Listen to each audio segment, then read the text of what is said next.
ऐ अम्मी मुंहिंजी जीजल अम्मी आयशा ऐ अम्मी मुंहिंजी जीजल अम्मी आयशा ऐ अम्मी मुंहिंजी जीजल अम्मी आयशा तो मथा सदके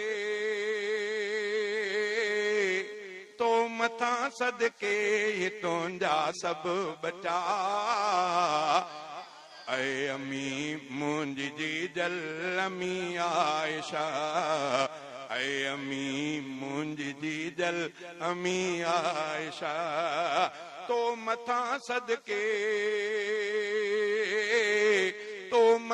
सदके तुंहिंजा सभु बचा ऐ अम्मी मुंहिंजी जीजल अम्मी आयशा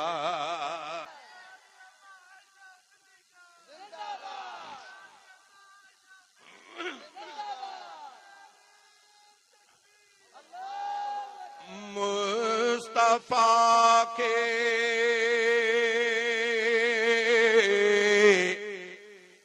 रब ॾेखारी ख्वाब में मुस्तफा के रब ॾेखारी ख्वाब में मुस्तफा के रब ॾेखारी ख्वाब में ज़ात तुंहिंजी मानवारी ख्वाब में तोखे चूंडियो हो नबी अलैहि खुदा ऐ अम्मी मुंहिंजी जीजल अम्मी आयशा ऐ अम्मी मुंहिंजी जीजल अम्मी आयशा तो मथा सदके तुंहिंजा सभु बचा ऐ अम्मी मुंहिंजी जीजल अम्मी आयशा आयते ततहीर तुंहिंजे लैल थी आयते ततहीर तुंहिंजे लैल थी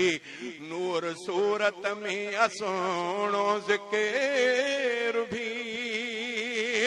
पाक आई तूं अम्मा बिल्कुल सफ़ा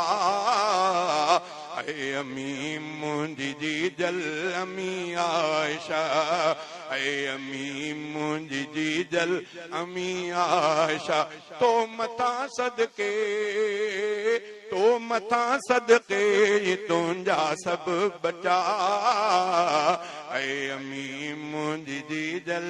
अम्मी आयशा जून 13 17 रमज़ान ते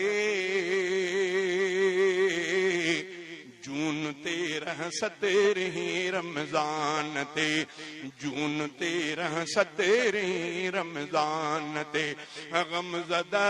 उम्मत सजी थी वफ़ात ते तूं बचन खां थी आहीं मिठड़ी जुदा ऐ अम्मी मुंहिंजी जीजल अम्मी आयशा तो मथा सदके तुंहिंजा सभु बचा ऐ अम्मी मुंहिंजी जीजल अम्मी आयशा 17 रमज़ान अंगारे रात जो 17 रमज़ान अंगारे रात जो 17 रमज़ान अंगारे रात जो हिंद सॼी उम्मत खे आहे गम रसो तुंहिंजे विछड़ण ते रुना सहाबा ऐ अमी मुंहिंजी जीजल अमी आयशा तो मथा सदके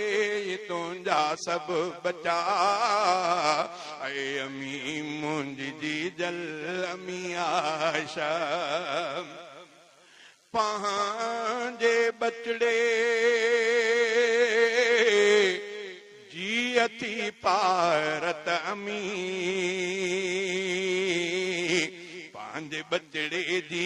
अथई पारत अमी पंहिंजे बचड़े जी अथई पारत अमी ग़ुलाम क़ादिर खे ॾिजां जन्नत वठी सार लहिजा तूं सार लहिजा तूं मुंहिंजी रोज़े जज़ा ऐ अमी मुंहिंजी जीजल अमी आयशा ऐ अमी मुंहिंजी जीजल अमी आयशा तो मथा सदके तुंहिंजा सभु बचा ऐ अमी मुंहिंजी जीजल अमी आयशा